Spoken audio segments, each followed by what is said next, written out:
Hello दोस्तों, आज के इस वीडियो में हम इंडियन ओवरसीज बैंक के मैक्स सेविंग्स अकाउंट्स के बारे में जानने वाले हैं कि यहाँ पर अगर आप इंडियन ओवरसीज बैंक में मैक्स सेविंग्स अकाउंट ओपन करते हो तो यहाँ पर आपको कौन कौन सा बेनिफिट्स देखने को मिलता है और कौन कौन सा यहाँ पर आपको हिडन चार्जेस देना पड़ता है और क्या आपको इंडियन ओवरसीज बैंक में अपना एक मैक्स सेविंग्स अकाउंट ओपन करवाना चाहिए 2025 में या फिर नहीं ओपन करवाना चाहिए। तो वीडियो स्टार्ट करते हैं। आज का वीडियो बहुत ही ज्यादा इंटरेस्टिंग होने वाला है, तो वीडियो को बिल्कुल भी स्किप मत करिएगा। दोस्तों, थोड़ा सा मेरा तबीयत खराब है, यहाँ पर थोड़ा सर्दी हो रहा है, तो हो सकता है वॉइस में कुछ इधर उधर हो जाए, तो उसके लिए मैं दिल से माफी चाहता हूँ। देखो दोस्तों, यहाँ पर मैंने इंडियन ओवरसीज बैंक के मैक्स सेविंग्स अकाउंट्स के ऊपर एक बाकायदा से पीपीटी तैयार करके रखी हुई है। तो अब इस पीपीटी के माध्यम से हम समझेंगे कि यहाँ पर आपको कौन कौन सा बेनिफिट देखने को मिलता है। सबसे पहले मैं आप लोगों को बता दूं, Indian overseas bank government sector का बैंक है। इसके अलावा दोस्तों, इंडियन ओवरसीज बैंक में आपका 5 लाख रुपए तक का अमाउंट बिल्कुल सुरक्षित होता है और यहाँ पर भाई ये बैंक भी दूसरे बैंकों की तरह DICGC से इंश्योर है। दोस्तों, यहाँ पर मैं आप लोगों को बता दूं, इंडियन ओवरसीज बैंक काफी पुराना बैंक है, तो डूबने का सवाल ही नहीं पैदा होता है। यहाँ पर आप इस बैंक के ऊपर भरोसा कर सकते हो। दूसरी बात दोस्तों, अगर हम यहाँ पर इंटरेस्ट रेट को लेकर के बात करें तो आज के डेट में इंडियन ओवरसीज बैंक 2.75% से लेकर के 2.90% तक का रेट ऑफ इंटरेस्ट ऑफर कर रहा है अपने सभी सेविंग्स अकाउंट होल्डर्स को। दूसरी बात दोस्तों, अगर हम यहाँ पर मिनिमम बैलेंस को लेकर के बात करें तो यहाँ पर आपको 5,000 रुपए क्वार्टरली एवरेज बैलेंस मेंटेन करके चलना पड़ता है और यहाँ पर अगर आप इस बैलेंस को मेंटेन नहीं कर पाते हो तो ऐसे कंडीशंस में यहाँ पर आपको मैक्सिमम 250 रुपए प्लस GST चार्जेस देना पड़ता है। तो इस बात का आप जरूर ध्यान रखें, ये चार्जेस आपको 3 महीने में देना पड़ता है। इसके अलावा यहाँ पर इंटरनेट बैंकिंग, मोबाइल बैंकिंग बिल्कुल फ्री ऑफ कॉस्ट में देखने को मिल जाता है। सबसे अच्छी बात यह है कि इंडियन ओवरसीज बैंक इस अकाउंट्स के ऊपर वीजा गोल्ड या फिर रुपए प्लेटिनम डेबिट कार्ड ऑफर करता है। आप चाहे तो वीजा गोल्ड ले सकते हो या आप चाहे तो रुपए प्लेटिनम डेबिट कार्ड ले सकते हो। यहाँ पर भाई साहब एनुअल मेंटेनेंस चार्जेस दोनों ही डेबिट कार्ड का सेम है। यहाँ पर आपको फर्स्ट टाइम इशुएंस फीस कुछ भी नहीं देना पड़ता है, लेकिन एनुअल मेंटेनेंस चार्जेस आपको 250 रुपए प्लस GST देना पड़ता है। दोस्तों, अगर हम इस डेबिट कार्ड के लिमिटेशंस को लेकर के बात करें तो देखो, यहाँ पर वीजा गोल्ड डेबिट कार्ड से आप पर डे 40,000 रुपए निकाल सकते हो और 1,25,000 रुपए तक ऑनलाइन ट्रांजेक्शन कर सकते हो। वहीं पर रुपए प्लेटिनम डेबिट कार्ड से आप पर डे 50,000 रुपए निकाल सकते हो और 1,25,000 रुपए तक पर डे आप ऑनलाइन ट्रांजेक्शन कर सकते हो।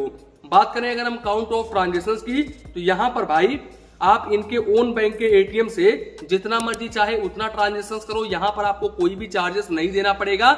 लेकिन दूसरे बैंक के ATM से मंथली आप 5 ट्रांजेक्शन कर सकते हो और मेट्रो सिटी से मंथली आप 3 ट्रांजेक्शन बिल्कुल फ्री ऑफ कॉस्ट में कर सकते हो। अब अगर आप इस लिमिट को क्रॉस करते हो तो यहाँ पर आपको फाइनेंशियल ट्रांजेक्शन हो चाहे तो वो नॉन फाइनेंशियल ट्रांजेक्शन हो, यहाँ पर आपको पर ट्रांजेक्शन 21 रुपए प्लस GST चार्जेस देना पड़ता है। इसके अलावा दोस्तों, यहाँ पर आपको UPI भी देखने को मिल जाता है, जैसे कि आप गूगल पे, फोन पे, पेटीएम वगैरह कर सकते हो। पर डे आप 1 लाख रुपए तक UPI कर सकते हो और पर डे आप 10 ट्रांजेक्शन से अधिक नहीं कर सकते।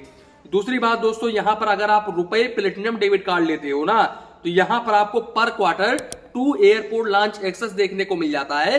तो यहाँ पर मैं आपको रिकमेंड करूंगा कि अगर आप मैक्स सेविंग्स अकाउंट ओपन करवाते हो तो वीजा गोल्ड डेबिट कार्ड ना लेकर के आप रुपए प्लेटिनम डेबिट कार्ड लो, ताकि यहाँ पर आपको एयरपोर्ट लॉन्च एक्सेस का भी फायदा मिल सके। दूसरी बात दोस्तों, रुपए प्लेटिनम डेबिट कार्ड के ऊपर आपको personal accidental death cover up to 2 lakh रुपए तक का देखने को मिल जाता है और इतना ही आपको इंश्योरेंस अकाउंट के ऊपर भी देखने को मिल जाता है। इसके अलावा दोस्तों, यहाँ पर मैं आप लोगों को बता दूं, अगर आप क्रेडिट कार्ड के लिए एलिजिबल हो ना, तो यहाँ पर आपको वीजा क्लासिक क्रेडिट कार्ड देखने को मिलता है। दोस्तों, सबसे अच्छी बात यह है इस अकाउंट की कि यहाँ पर NEFT, RTGS, IMPS ऑनलाइन बिल्कुल फ्री ऑफ कॉस्ट होता है। इसके अलावा UPI भी बिल्कुल फ्री ऑफ कॉस्ट है। बात करें अगर हम डिमांड ड्राफ्ट की तो यहाँ पर अगर आप DD बनवाते हो तो यहाँ पर अप टू 50,000 रुपए तक पर एनम, यानी कि हर साल आप 50,000 रुपए तक DD बिल्कुल फ्री ऑफ कॉस्ट में बनवा सकते हो। अब अगर आप इस लिमिट को क्रॉस करते हो तो यहाँ पर भाई साहब आपको 5 रुपए पर 1000 के हिसाब से चार्जेस देना पड़ता है और मिनिमम आपको 80 रुपए यानी कि 80 रुपए प्लस GST चार्जेस देना पड़ता है। दोस्तों, यहाँ पर अगर आप 5,000 रुपए का डिमांड ड्राफ्ट बनवाते हो तो यहाँ पर आपको 25 रुपए प्लस GST।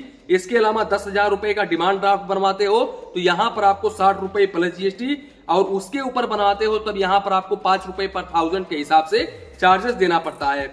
इसके अलावा दोस्तों सबसे अच्छी बात यह है कि इस अकाउंट्स के ऊपर स्वीप आउट का भी फैसिलिटीज देखने को मिल जाता है। दोस्तों यहाँ पर जब आपके अकाउंट में 50,000 रुपए से बैलेंस क्रॉस करता है तो यहाँ पर भाई साहब मल्टीपल 5,000 रुपए करके स्वीप आउट होता है अमाउंट आपका, जो कि 179 डेज का होता है। दोस्तों सबसे अच्छी बात यह है कि अगर आप यहाँ पर रिटेल लोन लेते हो तो यहाँ पर रिटेल लोन के ऊपर जो आपको प्रोसेसिंग फीस देना पड़ता है, उस प्रोसेसिंग फीस के ऊपर आप अप टू 25% तक का कंसेशन करा सकते हो ब्रांच से बात करके। और अगर आप महिला हैं तो यहाँ पर 35% तक का कंसेशन करा सकती हैं ब्रांच से बात करके। बात करें अगर हम चेकबुक को लेकर के तो यहाँ पर आपको 60 पेज का चेकबुक पर फाइनेंशियल ईयर बिल्कुल फ्री ऑफ कॉस्ट में देखने को मिल जाता है। वहीं पर अगर आप महिला हैं तो यहाँ पर आपको 75 पेज का चेकबुक पर फाइनेंशियल ईयर बिल्कुल फ्री ऑफ कॉस्ट में देखने को मिल जाता है। अब यहाँ पर अगर आप एक्स्ट्रा चेकबुक लेते हैं तो यहाँ पर आपको 4 रुपए प्लस जीएसटी पर पेज का चार्जेस देना पड़ता है। इसके अलावा इस अकाउंट्स के ऊपर एसएमएस अलर्ट बिल्कुल फ्री ऑफ कॉस्ट होता है। साथ ही साथ दोस्तों यहाँ पर अगर आप लॉकर लेते हो तो यहाँ पर लॉकर का जो रेंट होता है ना, उसके ऊपर आपको 10% तक का वेवर ऑफ देखने को मिल जाता है, यानी कि 10% तक का छूट देखने को मिल जाता है। और अगर यहाँ पर महिला है तो महिला को यहाँ पर 15% तक का छूट देखने को मिल जाता है। दोस्तों सबसे अच्छी बात यह है इस अकाउंट्स की कि यहाँ पर अगर आप होम लोन के लिए अप्लाई करते हो तो भाई साहब होम लोन के ऊपर जो प्रोसेसिंग फीस होता है ना, उसके ऊपर आप यहाँ पर अप टू 25% तक का कंसेशन करा सकते हो ब्रांच से बात करके, यानी कि यहाँ पर छुड़वा सकते हो ब्रांच से बात करके। और अगर आप महिला हैं तो यहाँ पर अप टू 35% तक का कंसेशन करा सकती हैं। बाकी अगर हम कैश हैंडलिंग ट्रांजेक्शंस को लेकर के बात करें, जैसे कि कैश डिपॉजिट, कैश विड्रॉवल की, तो यहाँ पर भाई साहब आपको कोई भी चार्जेस नहीं देना पड़ता है। इस अकाउंट्स के ऊपर आप जितना मर्जी चाहे उतना कैश डिपॉजिट करो और जितना मर्जी चाहे उतना आप कैश विड्रॉवल करो। तो दोस्तों ये था इंडियन ओवरसीज बैंक का मैक्स सेविंग्स अकाउंट। दोस्तों आपको पता होगा कि मैंने central bank of India cent premium savings account के बारे में आपको बताया था कि भाई साहब यहाँ पर इंडियन ओवरसीज बैंक का मैक्स सेविंग्स अकाउंट काफी शानदार है। तो भाई साहब हाँ, मैं यहाँ पर भी आपको बोल रहा हूँ कि ये बिल्कुल शानदार है, क्योंकि उस अकाउंट्स के ऊपर आपको 50,000 रुपए से लेकर के 1 लाख रुपए तक एवरेज मंथली बैलेंस मेंटेन करके चलना पड़ता है, जबकि इस अकाउंट्स के ऊपर ओनली 5,000 रुपए ही मंथली एवरेज बैलेंस यानी कि क्वार्टरली एवरेज बैलेंस मेंटेन करके चलना पड़ता है। और यहाँ पर मिनिमम बैलेंस के ऊपर चार्जेस भी काफी कम है। और यहाँ पर भाई साहब आपको बेनिफिट्स भी थोड़ा बहुत हाई देखने को मिल रहा है। Central bank of India savings accounts के मुकाबले ये सेविंग्स अकाउंट्स काफी शानदार मुझे लगता है। वैसे आप कमेंट बॉक्स में कमेंट कर सकते हो कि दोनों सेविंग्स अकाउंट्स में कौन सा सेविंग्स अकाउंट्स आपको शानदार लगता है। तो दोस्तों कुल मिलाकर के यही था वीडियो। यहीं पर वीडियो को समाप्त करते हैं। वीडियो पसंद आया हो तो प्लीज वीडियो को एक लाइक करिए और अपने चैनल फाइनेंस बैंकिंग को सब्सक्राइब करिए। मन में कुछ डाउट हो, कंफ्यूजन हो तो प्लीज कमेंट करिए। धन्यवाद, मिलते हैं नेक्स्ट वीडियो में।